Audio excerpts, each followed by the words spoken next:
Es muy coloquial que cuando se pregunta ¿y por dónde empiezo? El que te toca al lado te dice, coño, pues empieza por el principio, ¿no? Todas las cosas tienen un principio y tienen un final. Pero eso es relativo, dependiendo de las personas. Para ti, ¿cuál fue tu principio? Mi principio. Realmente mi principio fue la debacle, fue el hundimiento. Y a partir de ese hundimiento, cuando ya no podía más con mi vida porque no tenía sentido nada, fui encontrando nuevas personas porque yo estaba desarraigado de todo. Y entonces alguien me puso en el camino. Ese fue mi renacer. Yo encontré un psicólogo que supo entenderme, malagueño, y que luego me dijo, yo creo que estás preparado, hazte el eneagrama. Y allí encontré al gran maestro Claudio Naranjo. Eneagrama. Eneagrama. Es una técnica que se llama eneagrama, pero es una técnica que te vale para lo más importante en la vida. Que es conocerte a ti mismo. Al otro no lo puedes conocer nunca, porque ni conoces sus pensamientos, ni sus sentimientos, ni su historia, ni su educación. La única que conoce es la tuya, y sin embargo siempre miramos para afuera, nunca para adentro. Este hombre nos enseñó a todos los que estábamos allí a mirar para adentro y a empezar una cosa muy importante, darnos cuenta. Todo el mundo dice, no, si yo me di cuenta. No, date cuenta cómo estás. ¿Cómo está tu corazón? ¿Estás en paz? ¿Estás tranquilo? ¿Tienes animadversión contra alguien o contra algo? ¿Cómo te encuentras ahora? ¿Estás bien? Yo ahora mismo me encuentro muy bien contigo, Paco. Por Gracias. tanto, ese puede ser uno de tus principios vitales en los momentos actuales, ¿no? Ese es el que busco siempre desde entonces. Con lo cual se pone de manifiesto, según ese reflexionar, que el reto está más en conocerte a ti mismo que no en conocer a los demás. Porque a lo mejor, si no te conoces a ti mismo, el conocer a los demás es casi imposible. No tiene sentido. No tiene sentido. Además, el que te va a hacer feliz eres tú, no depende de los demás. Es un estado interior de conciencia tuyo que te hace comprender al otro, perdonar los errores y perdonar los tuyos. Pero ese es un estado interior al que llegas después de haberte conocido y perdonado. ¿Y tú ya te conoces? Estoy en ello. ¿Por qué? Porque mira... ¿Cuándo más te reconoces? ¿Por la mañana, mediodía, por la noche o después de un momento de felicidad o un momento de tristeza? No, hay que estar... Los momentos de tristeza tienes que conocerlos y tienes que estar en ese continuo conocimiento todo el día. Vale. Porque cuando te pasa al piloto automático has perdido tu vida. Estás viendo una película que ni te acuerdas ni nada de nada, ¿entiendes? Claro. Entonces tienes que tratar lo más posible de vivir eso que dice la gente tan fácil, el aquí y el ahora, que es muy difícil. Claro. Lo que pasa es que a lo mejor, Alfonso, para llegar al grado profundo de conocimiento de uno mismo, antes que haber vivido, ¿no? Yo creo que antes, es que lo dices en otro sentido, porque realmente para llegar a intentar conocerse a sí mismo es porque no has vivido. ¿O has reparado poco en ti? Es que lo que mandaban eran las cosas externas, Claro. el dinero, la posición social, el cómo voy a quedar, Lo material. lo material, Lo efímero. lo efímero. ¿Sabe una de las cosas que me interesa ahora y que veo más? Las experiencias cercanas a la muerte. Anda. Impresionante. Impresionante. Eso ya Pero sí que es te profundo. reconozco que es una maravilla, y si puedes leerte el libro de Las pruebas de que el cielo existe, de un neurólogo cirujano en el top de Estados Unidos, que evidentemente él no creía en nada de esto, absolutamente en nada. Era lo más próximo a ser, no digo agnóstico, pero por lo menos ateo, y que consolaba a la gente que le contaba cosas. Sí, lleva usted mucha razón, no se preocupe, si esto ya pasará. Claro. Hasta que le pasó a él, y tuvo una experiencia en el otro sitio durante una semana, Bueno. que estuvo en coma. Esto se pone emocionante. Y entonces, cuando él volvió, sigue siendo cirujano, pero ahora le dedica una parte muy importante de su vida a decirnos lo que él ha visto en el otro lado. Porque en el otro lado hay una parte que describen todos, y es muy curioso. Es un mundo donde no hay espacio ni tiempo, porque los que están allí pueden ver lo que están ocurriendo en distintos quirófanos. Y por ejemplo, uno en Europa, que ahora mismo no me acuerdo porque he leído varios libros, que estaba viendo lo que ocurría en Australia, y daba los quirófanos y hasta el doctor que operaba. Vale. Efectivamente, aquello se comprobó y era así. Luego no hay espacio, se trasladaba inmediatamente, pero además todos suelen ver su vida todo a la vez, no hay tiempo. Estamos hablando de otras dimensiones. Sí, señor, de otras dimensiones. Aquellos que nos estén viendo, nada más empezar a conversar, pueden haber creado la idea que estoy delante de un filósofo. No, Espera, que estoy delante de un señor que está llegando a un grado de razonamientos profundos, porque a lo mejor llega el momento de pasar página con lo que antes he vivido. Eso quiero pasar página. Y quiero tener una oportunidad con otra posible vida. Sí.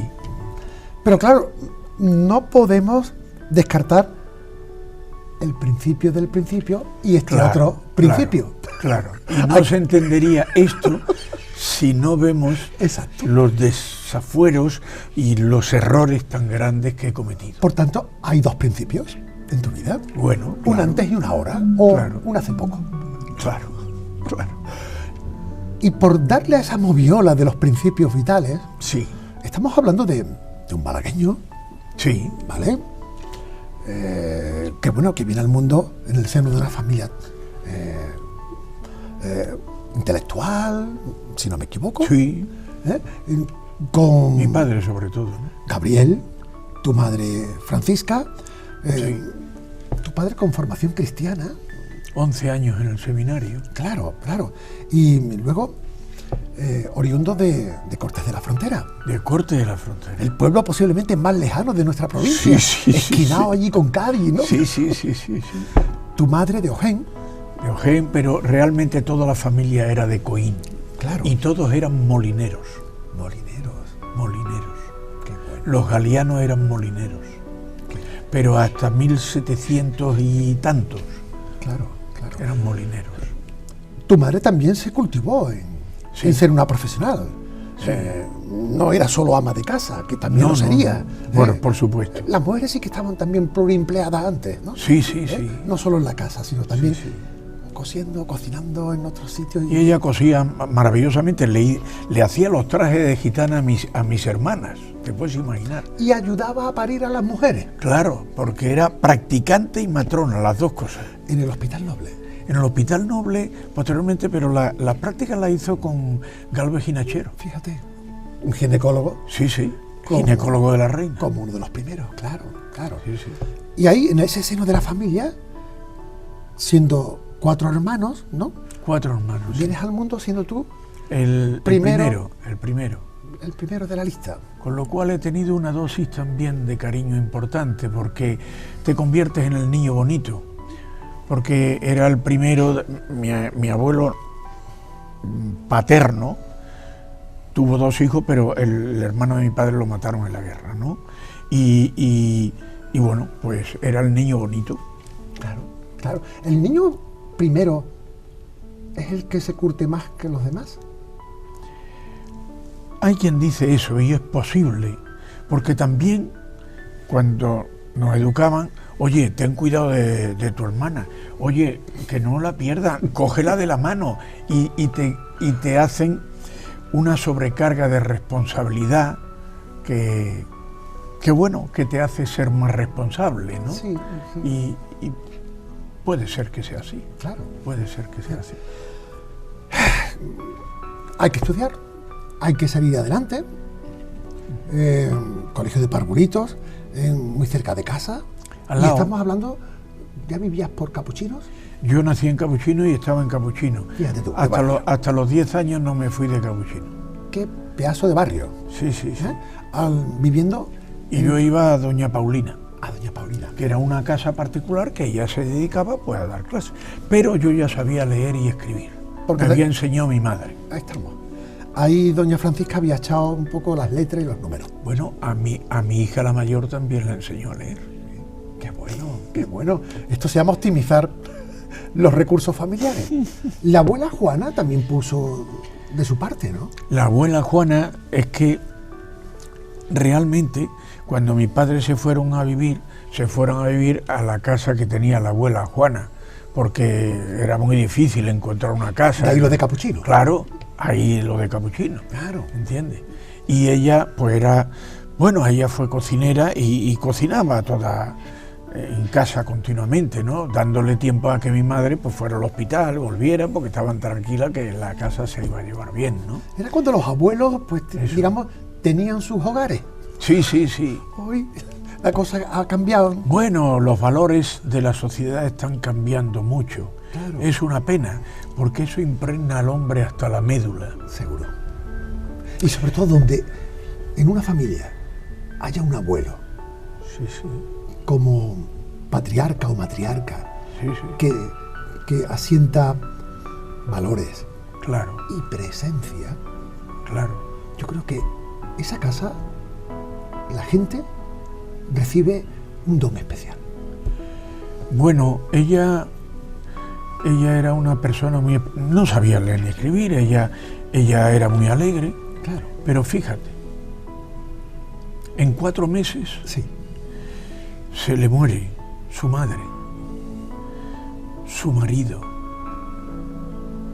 y su hijo, mientras ella estaba lavando la ropa de la gente en el río. No tenían nada. Claro. Porque el abuelo estuvo tuberculoso mucho tiempo, era una enfermedad mortal en aquel tiempo. Claro. Entonces lo llevaron al hospital y él le dijo, mira, Juana, llévame a casa porque me quiero morir en casa. La cosa estaba terminando. Ella se lo lleva a casa, pero tenían que vivir y ella se dedica a lavar ropa de la gente. Claro. Mientras estaba lavando ropa. Claro, claro. Con ellos se nos va yendo una generación y cuando tú me hablas de tu abuela, yo me acuerdo de la mía, ¿eh? Claro. Que yo también soy nieto de mi abuela, ¿eh? Claro. Mi abuela Carmen. otra abuela Coraje. Claro. Porque siempre hablamos de las madres Coraje. Claro. Pero y las abuelas Coraje y los abuelos. Así que vamos haciéndonos poquito a poco barbilampiño ¿no? Sí. Y hay que irse a la goleta. Sí, me metieron en la goleta al principio, allí hice la primera comunión Ya ves. y bueno, es lo que venía bien, pero mi madre quería ya después que me preparara en un colegio mejor y tal, y ya convenció a mi padre que me llevaran a los maristas, Anda. pero eso ya cuando tenía 9 años. Claro. 9 años. Y te ibas andando de capuchino a los maristas. Claro, claro. Tenía un tironcito, pero bueno. Bueno, pero yo me pasaba por el Ejío, donde estaba... Y cortaba camino. Sí, estaba lleno de cuevas de gitanos, Y bueno, había lagunas, ¿no? Con las agua. lagunas, las lagunillas Claro. del Ejío, claro. ¿Tú las has conocido? Claro, las pasaba todos los días. Qué bueno. Y era hasta bonito pasear por allí. Claro, yo tenía muchos amigos gitanos, con los cuales nos echábamos pedreitas, ¿entiendes? Pedreíta. Pedreitas, vamos a echar una pedreita. Sí, sí, que nos vamos a escalabrar. Bueno, a mí me escalabraron alguna vez, claro. Hoy tú le dices a un niño pedreíta o escalabrado y dices, ¿esto qué es? Uy, por Dios. Nada, en lenguaje. En los maristas tomaste conciencia de muchas cosas, ¿no? Sí, allí era una educación muy buena a las cuales le debo muchísimo y le pido a Dios por ello, porque ellos nos forman en nuestra casa, los valores de nuestra casa, pero si tú tienes el soporte luego de gente que han dedicado su vida a los demás, claro, ahí hay un soporte importante. Claro. Y allí yo hice ingreso y ya ¿Te preparaste para la me universidad? concedieron una beca y ya seguí con ella. Bueno, que si no llega a ser por tu padre, Sí, que él también tuvo la vena, sí. tú, a lo mejor, quién sabe, hubieras sido hermano marista.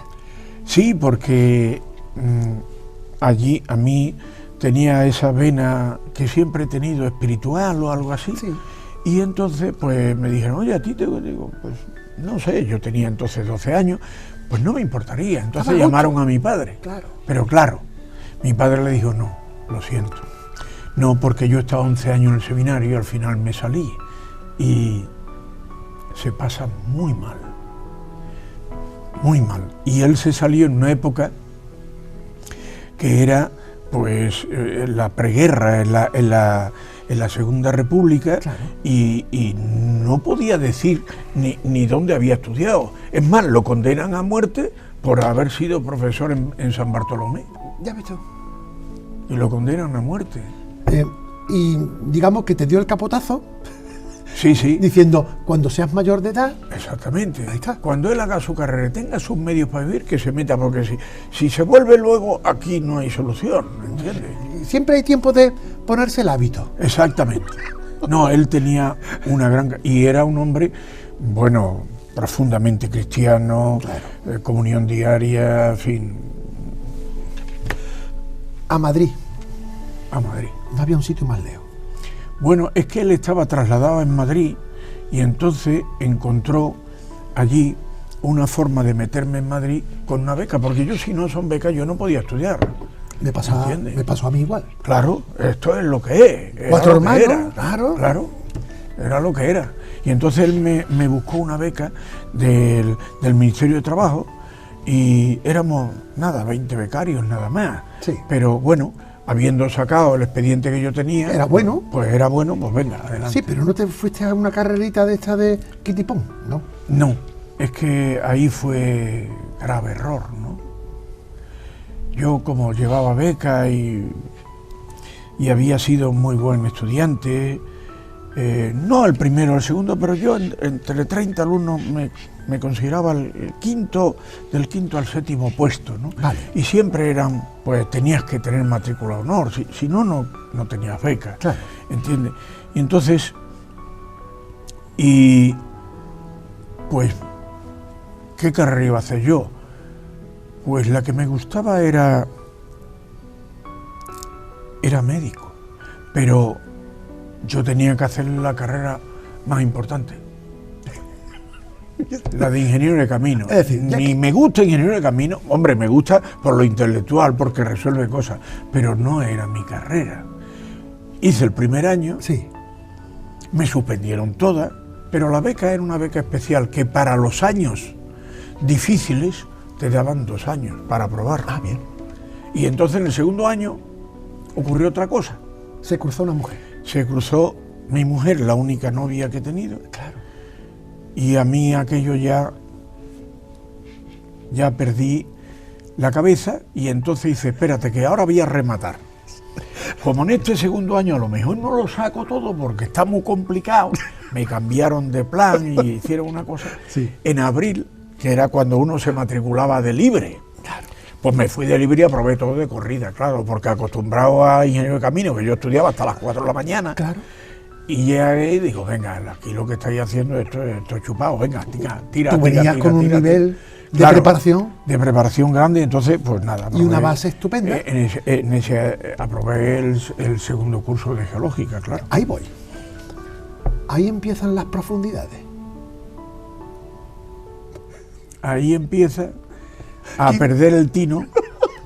No, porque tú dices que en lo profundo está la verdad y en lo exterior a lo mejor hay más cosas, ¿no? Pero mira tú por dónde empezaste estudiando unos estudios, unos conocimientos que tienen que ver con los suelos y los subsuelos que están Sí. a ciertas Sí. profundidades Sí, y sí. mira tú ahora te ves profundizando en ti mismo. Bien, es una buena comparación. Y la geología surge, pues al final, pues por esa circunstancia Sí. del amor, Sí. amor que sigue intentando aprender a encontrar. Sí, es la asignatura pendiente. Claro. Amar. Pero que te da la realización y el motivo de tu estancia en Madrid. Sí. Digamos que allí cumples con dos carreras, ¿no? Sí. La pasional Claro. y la formativa o profesional. Sí. Bueno, yo ya luego me derivé hacia el petróleo, ya fui Sí. geólogo Y de Capuchino petróleo. se quedó atrás, Todo se queda los atrás. maristas. Sí, todo eso se queda atrás. El tema religioso, desde un punto de vista de dedicación plena, pues estaba a lo mejor ahí.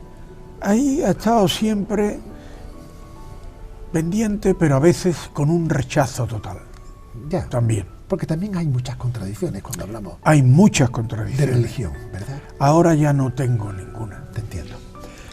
Te casas, Me caso, claro. Y si no me equivoco, 4 hijos. 4 hijos.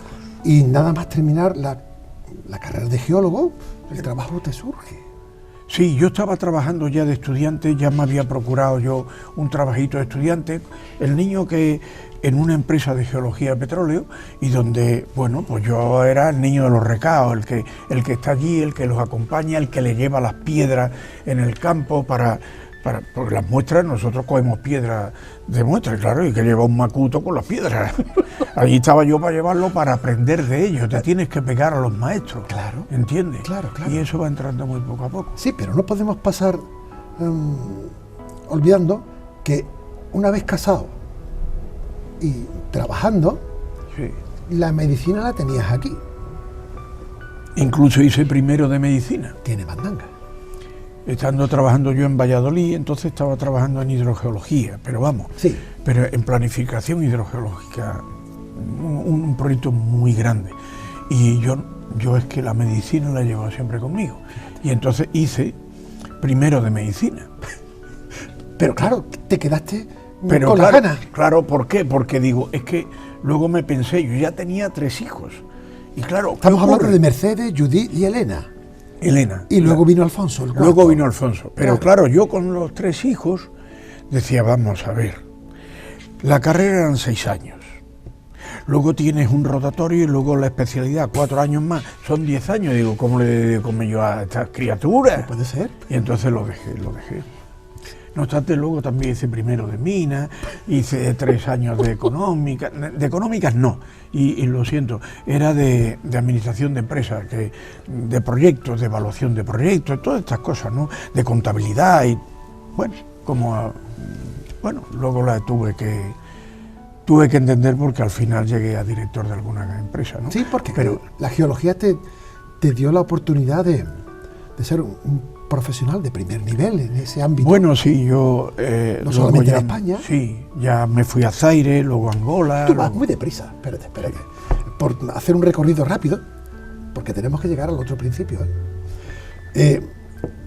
Estamos hablando de Zaire, estamos hablando de Angola, estamos hablando de Brasil, estamos hablando, bueno, de República Dominicana en una segunda Eso parte. ahí ya es la segunda fase. Exacto. Haití, Cuba, bueno, sobre todo Bueno, África. también he estado trabajando en Bruselas y en Portugal. Claro, ¿y en Porque República del Congo? En República del Congo no, Vale, no, estaba al lado. al ladito. Sí, en Cabinda. Bueno, miento, en República del Congo, lo que pasa es que entonces era Zaire. Exacto. El Zaire es donde yo estuve, fue el primer trabajo que tuve en África. Claro. Entonces estuve allí y bueno, pues, pero es claro, estaba más cerca, yo estaba más cerca, porque estaba en la costa y estaba más cerca de Angola que de la capital, de Kinshasa, ¿no? Que por cierto, el recuerdo de Angola, familiarmente inolvidable, ¿no? Inolvidable para todos Porque ahí- es inolvidable. Porque allí ¿Os vivíamos, fuisteis con no solo la mochila, no, en sino con la familia. cuna, Sí, con los todo, niños, todo. Es que allí no había de nada. toda la familia. Era un país comunista y tú no podías comprar ni una aguja de coser, no había nada. Entonces la unión entre los españoles era tremenda. Y claro, es que no había nada, ni tiendas ni nada. Entonces ibas al mercado, no había un peso, tú el pez te lo tenías que comprar entero. Y por cierto, tenía que quitar la cipa a ver las moscas y a ver el pez que había debajo. Y dice, bueno, pues este está bien, ¿entiendes? Y dice, y ahora no podía decir, deme usted cuarto y mitad. No, o se lleva usted el pescado entero, Es no lo que se hay. lleva nada. Todo esto es lo que hay. Y así todo. Todo así. La amistad que hicimos los españoles era tremenda, que ha perdurado hasta ahora. Y bueno, con el embajador, con el secretario que había, que era, bueno, es uno de mis mejores amigos, y el embajador uno de mis mejores amigos, porque hicimos tanto intimidad que es que era decir, en mi caso, como yo hacía paella, dice Alfonso, que tenemos un extranjero que quiere una paella, vente a hacerte la paella. Y iba yo con las paelleras y todo a hacer la paella. ¿Cómo allí. se hacía una paella en el Congo? ¿O en Angola? Pues, hombre, teníamos el pescado mejor del mundo. ¿Eso por ahí? ¿Entiendes? ¿Y el arroz también? El arroz, pero el arroz porque lo traíamos todos los de aquí. Ah, amigo. Vale. Y luego teníamos nosotros, la empresa nuestra, Sí. los petroleros, teníamos una loya es una tienda, ¿no? Que nos traía la comida todos los viernes, desde Bélgica. Bueno, Sí, pero una lechuga te costaba 800 pesetas. iba a decir un huevo, pero bueno. Un huevo te costaba 100 pesetas, ¿entiendes? Para que sepa. Y entonces yo pude obtener, era muy amigo del director, y le conseguí un carnet especial al embajador, a la gente comercial de España, al secretario de embajada, que es también diplomático, íntimo amigo mío, y todo esto podían comprar allí. Claro, es que en situaciones de precariedad, Oh. de subsistencia, pues yo creo que valoramos más Hombre. lo poquito que tenemos y sobre todo valoramos mucho más las relaciones humanas. Te aseguro que eso te une más que todos los viajes y todos los cruceros que hagas en el mundo. Seguro. Y allí vivía día a día. Y era feliz. Oh, no, es que era una maravilla. Claro. Era una maravilla. Haciendo una paella. Haciendo una paella. Es que no teníamos ni... En Angola. Y decíamos... ¿Y qué? Hubo una feria internacional, te puedes imaginar la feria internacional. Lo que era Eso aquello. sería un tinglao. ¿Y qué? Dice, ¿qué hacemos aquí? Digo, Antonio, que es el embajador, yo me llevo 3 paellas, consígueme, como tengo paelleras de distintos tamaños, consígueme fuego, que yo hago las paelleras. Me pongo a repartir paellas, yo haciendo paellas todos los días para todos los que vinieran a la Casa de España geólogo. haciendo paellas. Experto. Porque allí, como en muchos de tus viajes, el tema de fondo, y nunca mejor dicho, petróleos y aguas. No, allí petróleo, allí Petróleos. solo petróleo. Solo Pero en petróleo. otros viajes también agua. O sea que En otros viajes también tú agua, eres sí. experto en esa materia. Es que el agua es la hermanita muy pequeña del petróleo. Es decir, la especialidad es geología sedimentaria, saber perforar, saber encontrar la zona donde está lo que buscas y saber sacarla. Claro. Ya está. ¿Entiendes? Lo que pasa es que en petróleo yo he llegado a 4.500 metros, en agua nada más que he llegado hasta 900 en España. Sí, sí. Y bueno, las técnicas son más precarias en agua porque no da para tanto dinero, claro, y las técnicas de investigación son diferentes, ¿no? Y después de tanta experiencia por América y también por África, buscando ese oro negro y ese líquido blanco, incoloro, inodoro, insípido, como el agua, ¿qué te dice estos dos elementos que son la cara y la cruz, ¿no? Agua y petróleo, después de esa experiencia? Tú hoy escuchas petróleo y ¿qué te viene a la cabeza? Bueno, tú escuchas petróleo, lo primero que te viene a la cabeza es dinero, poder, esto. Y el agua, que no vale nada, es la que mantiene tu vida. Tú sin agua no puedes vivir, sin petróleo sí, y no vale nada. La naturaleza te la regala, no vale nada, y es lo que más vale. Y el petróleo, que es lo que más vale, para vivir te importa un pito. ¿Te habrá pasado casuística como buscando petróleo en lugares donde no tienen donde beber agua? Bueno, concretamente el director que lo sabía dice, mira, Alfonso, tenemos un problema, y es que tenemos un sitio donde estamos sacando petróleo. Ese era un corazón de oro, el director general, José Rebelo. Dice, mira, tenemos un problema y este pueblo es que no tiene agua porque, bueno, digo, bueno, pues yo como tengo los registros de petróleo, le saco agua, y además el agua que, bueno, y comprarme una bomba, digo, el agua que voy a sacar va a ser surgente.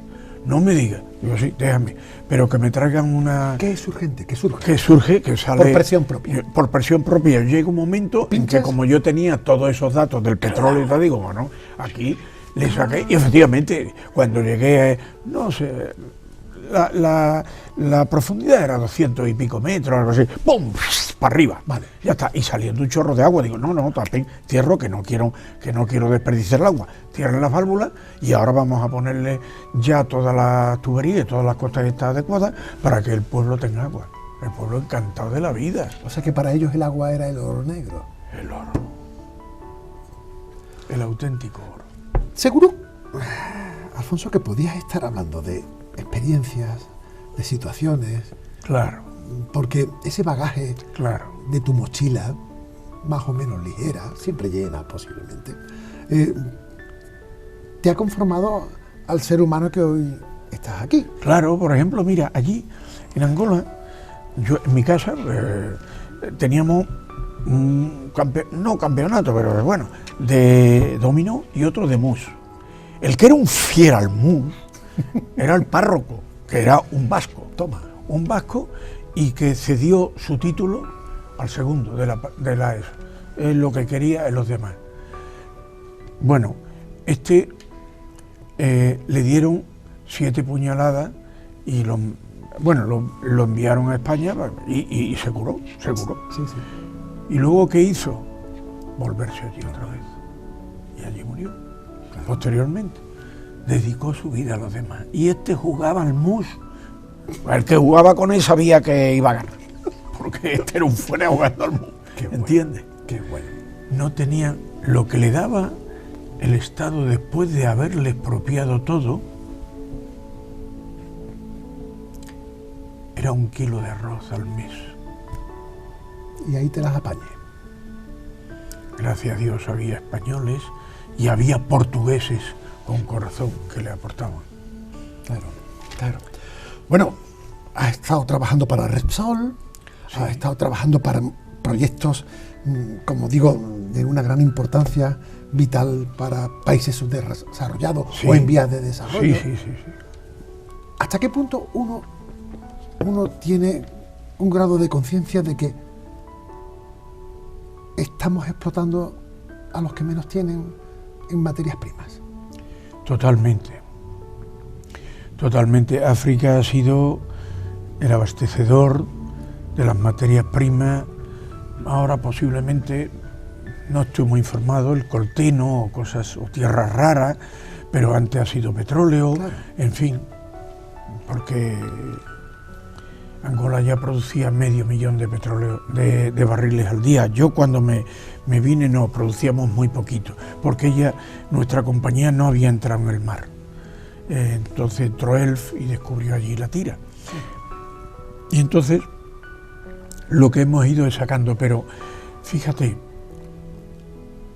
eso está muy estudiado en economía.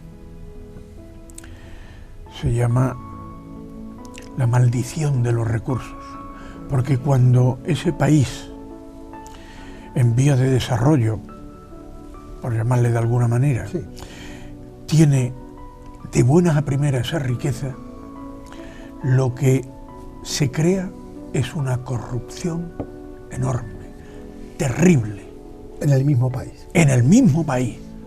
¿Por qué? Porque tienen tanto dinero, no saben usarlo, y entonces, bueno, se creen... Bueno, Angola, ahora mismo, yo he estado, pues me parece que fue en el 21, he estado viendo al embajador, que era entonces, cuando yo llegué, era secretario, y me invitó, vente, Alfonso, que va a conocer Angola ahora. Aquello no tiene ni... Ahora, en la ciudad, luego el interior, claro, es otra cosa. También. Y todavía no se han quitado las minas que pusieron allí. Por la guerra. Por la guerra. Claro, claro. En fin. Lo que sí aprecio en ti, no por ahora, sino porque nos conocemos desde hace algunos años, y es que la pasión ha estado siempre presente en tu modus vivendi. Bueno, yo soy una persona muy emotiva y lo hago todo de corazón. Claro, claro. Y si no, no lo hago. Normal. Así de claro. Claro, claro, claro. Hay que tener chispa para todo. Sí, sí. Si no hay esa chispa, uno se... Bueno, esa chispa me ha costado mucho, porque esa chispa, que es la emoción, claro, la emoción te da mucho corazón, pero también es una emoción la ira. Claro. Y eso me costó mi primer matrimonio. El viajar tanto, o el estar muy pendiente del trabajo, por esa pasión, o por esa responsabilidad, sí, o por esa inercia, sí, ¿ha hecho sacrificar muchas cosas personales en ti? Bueno, hay quien dice que, claro, la educación de los hijos es más difícil. Sin embargo, fíjate lo mío. Como allí en Angola no había colegio, ya me contrató a mí, ¿qué hacemos? Había un colegio, el Liceo Francés. Vale. No tenía ni ventana, o sea, las ventanas, pero con los cristales rotos, todo, sí, que era. Sí. Entonces mis hijas aprendieron francés. Bien. Pero es que en el Liceo Francés el inglés no es una María, es tan importante como las matemáticas. Anda. Con lo cual mis hijas aprendieron, los cuatro. Bien. Aprendieron. Los cuatro hablan el francés y el inglés correctamente. Qué bueno. Cosa que no hago yo. Sobre todo el inglés, bueno, si lo veo escrito, el técnico vale, porque los papers estos, los artículos los tengo que ver. Pero como empieza a hablar un inglés, digo, vamos, no te entiendo. No, pero el portugués me han dicho que... El portugués sí. Eso, pero es que el portugués te van a entender ellos, claro, a ti, sobre todo. Te van a entender a ti. Y además, el portugués de Angola, claro, el portugués tiene varias vocales que son cerradas, sí, ¿no? Pero en Angola hablan un portugués como el español. Todas las vocales son abiertas, con lo cual lo entiende divinamente. Qué de la muerte. Qué bueno, qué bueno.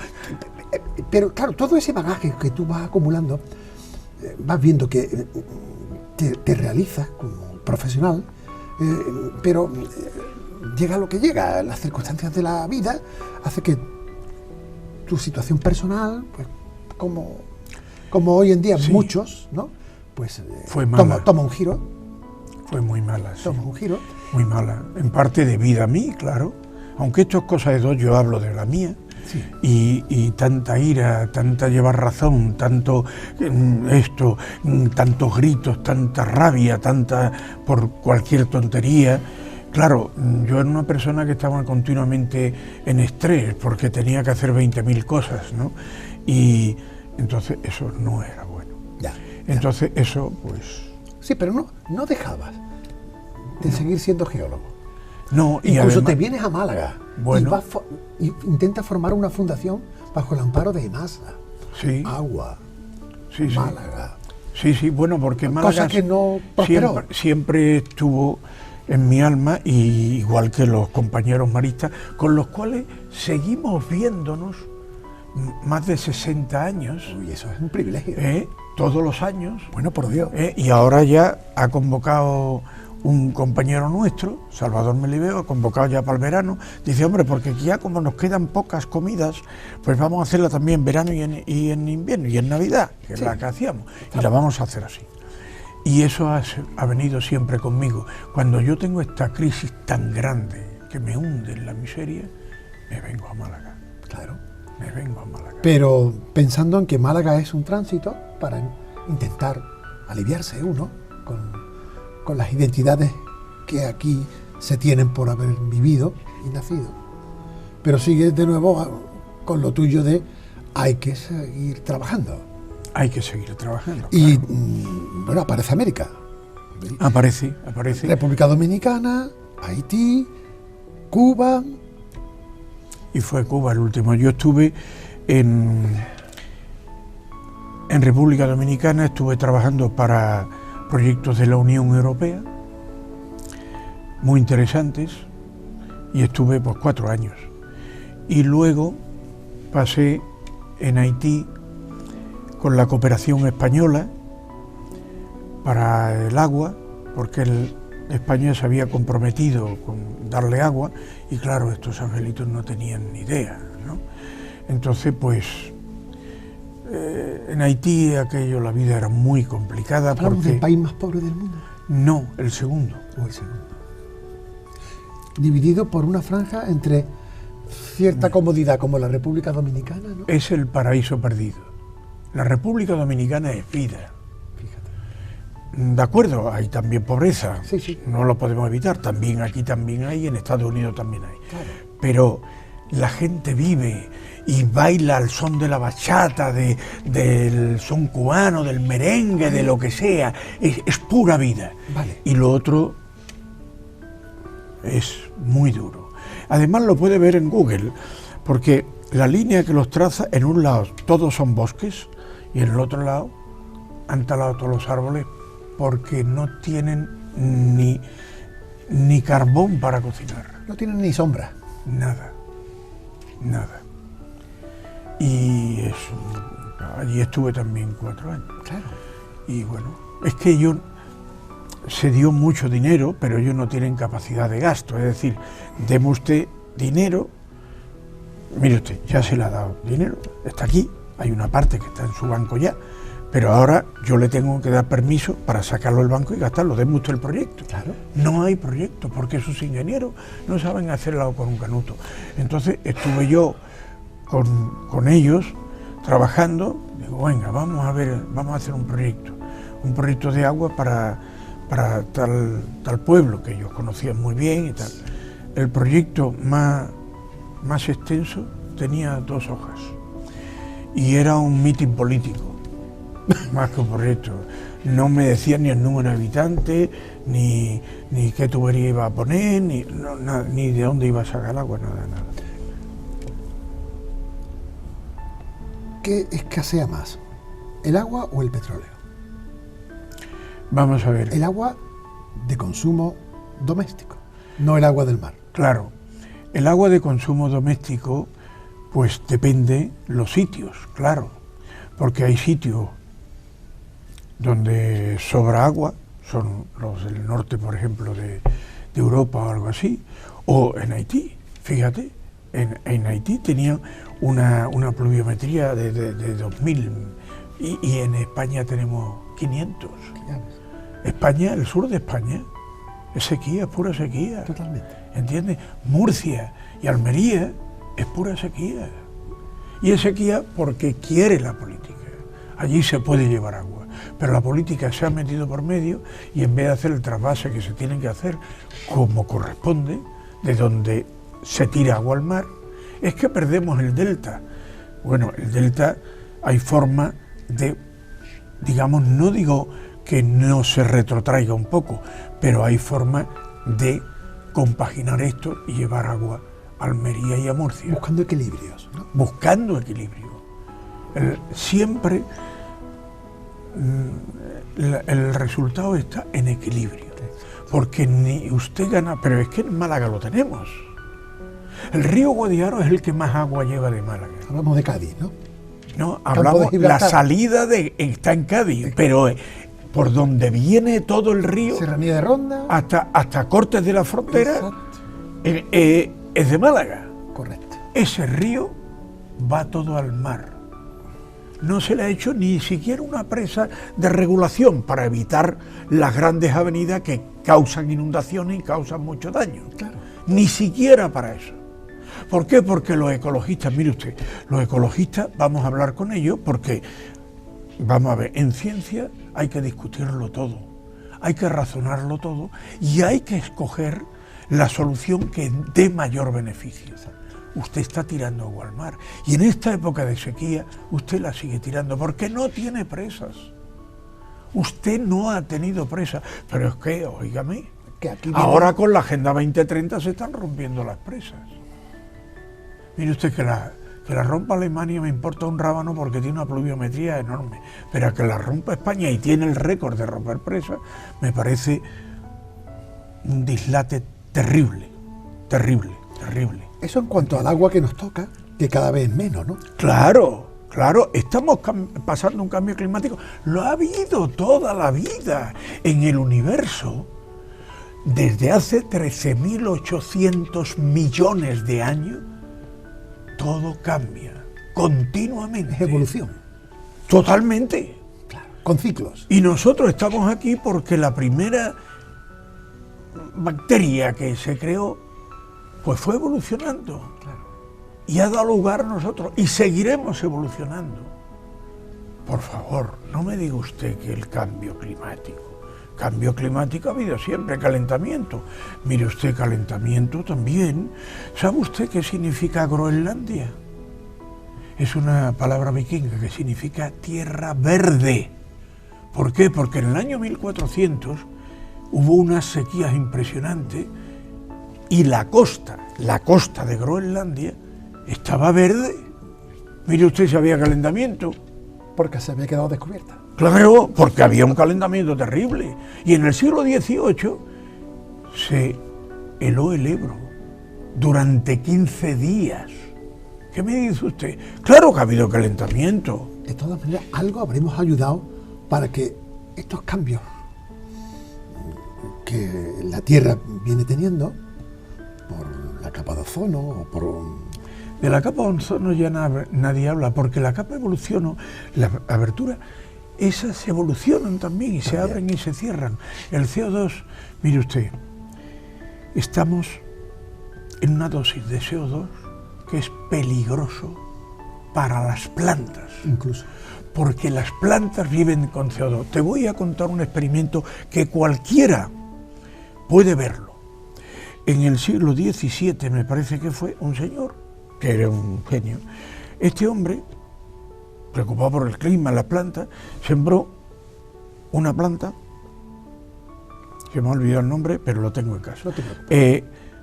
que pesaba 1,5 kilos. Pesa la planta, Vale. En un tinajo de 90 kilos de tierra. Bien. Echa la tierra, la pesa. Y la planta.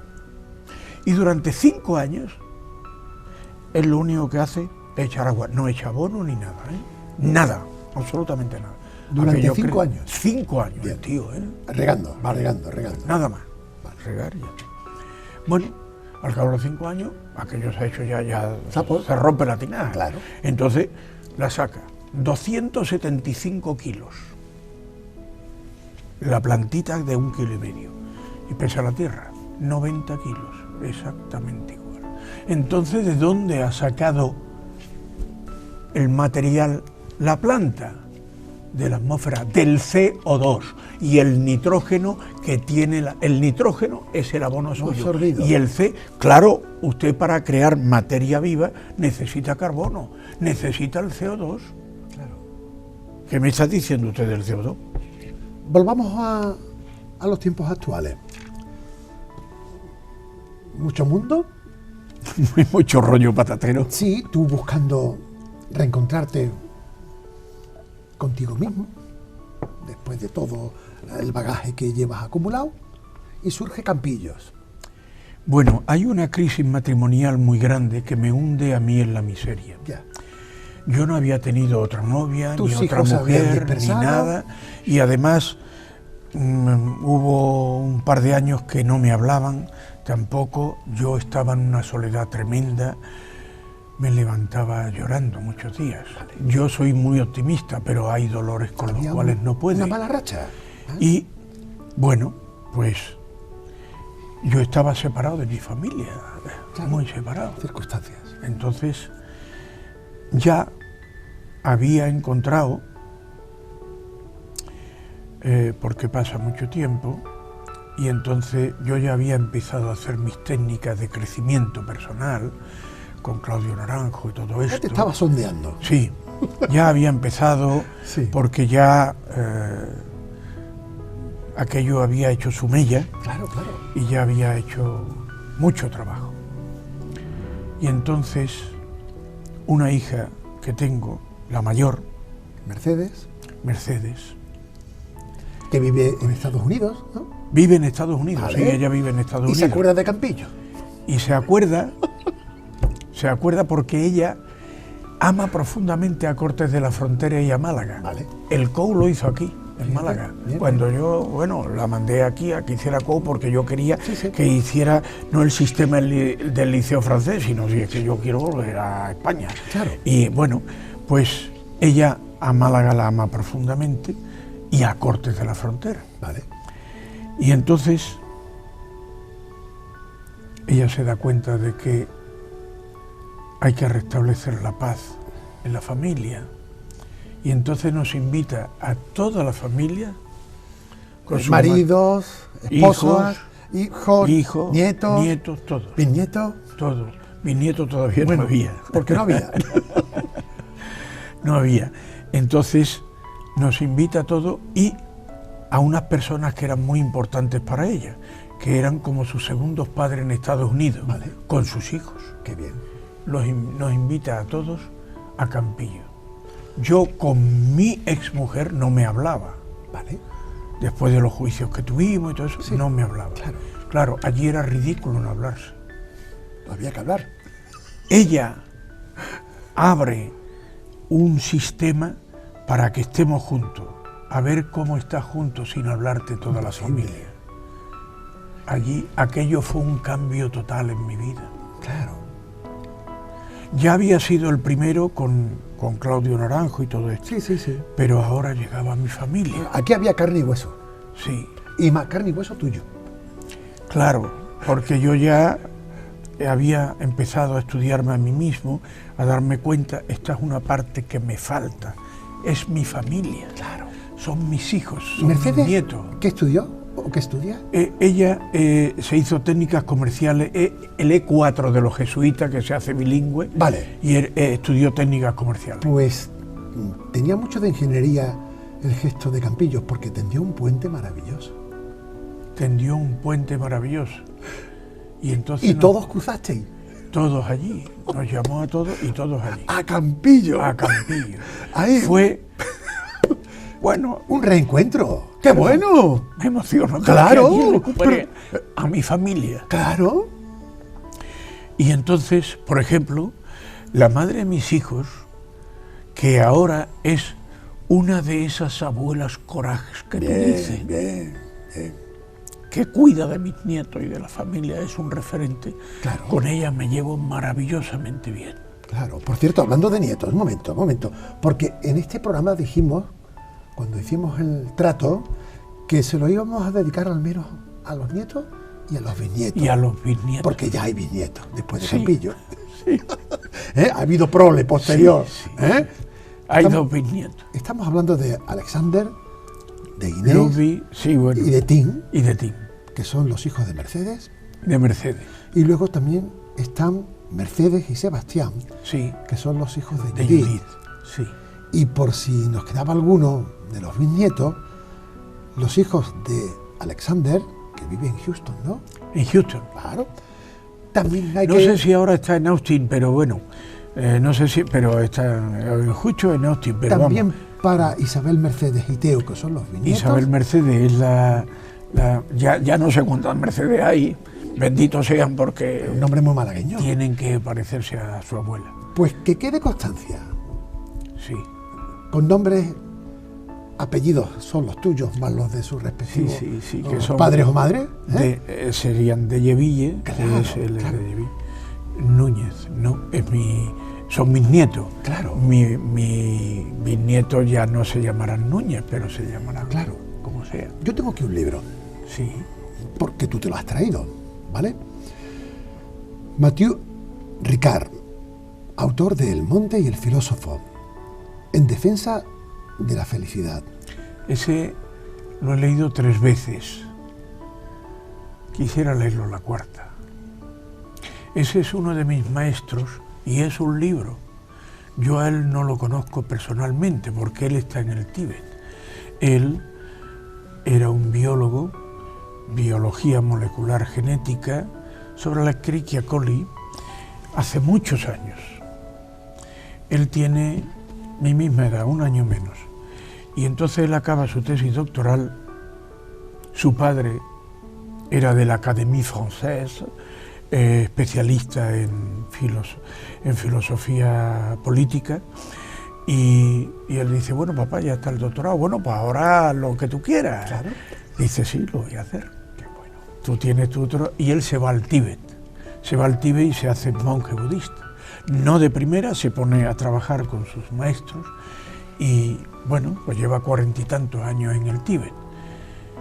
Hoy en día es considerado el hombre más feliz del mundo, lo cual dice él que no ha hecho ningún bien, pero porque le han puesto chuflo por toda la cabeza para ver. Bueno, pues ahí en este libro te enseña cómo puedes ser feliz. Fíjate qué curiosidad. Él para mí es un maestro, él no lo sabe, pero seguro que habrá muchos como yo que para él sea un maestro, donde tienes toda la espiritualidad del mundo. Mira, para los budistas, ellos tienen 3 venenos, ¿no? El apego, apegarte a las cosas, un deseo. El deseo hay que tenerlo, pero no el apego. Como siempre el equilibrio, ¿no? El rechazo, igual, porque rechazas a nada ni a nadie, ¿no? Y la ignorancia, pero solo hay una virtud, la compasión, amigo. Es la forma que los cristianos tenemos, todavía más elevada, que es el amor universal. Jesucristo para los budistas tibetanos, para el Dalai Lama, es un gran bodhisattva. Bodhisattva es un gran maestro, ¿vale? El maestro del amor, que muriéndose en la cruz, ya, dice, perdónalos. Claro. Fíjate. No se puede amar si no perdonas. Está claro. Alfonso, fíjate, empezamos hablando en búsqueda de un principio y terminamos hablando con este otro principio que era prácticamente el mismo que el primero. Siempre ¿Qué quiere decir? Está ahí siempre. Que tú estás siempre en el principio y esto de momento no tiene fin. Es más, esta continuidad del principio tienes la suerte de vivir en compañía con alguien que también te quiere, como es Encarna, a la cual le tienes que dar un beso enorme. Fue mi contrapunto cuando yo me encontraba en una soledad enorme. Ella me oía incesantemente. Claro. Y le debo tanto, ese equilibrio que ella tiene es algo especial. Y esa segunda vida se la debo a ella. Ella ha aceptado todo, acepta mis limitaciones, acepta mi familia, acepta todo. Qué bien. No se puede pedir más. Yo cuando digo tengo que ir a ver a mi familia, ella, bienaventurado, que lo pases bien, que lo encuentres bien, que resuelvas, que te llenes de cariño. Porque en el fondo eres un hombre joven, con mucha vida dentro, que aunque hayas sido geólogo, y eso te ha curtido en 1000 batallas, has dado contigo las circunstancias de que aún tienes una asignatura pendiente por aprobar.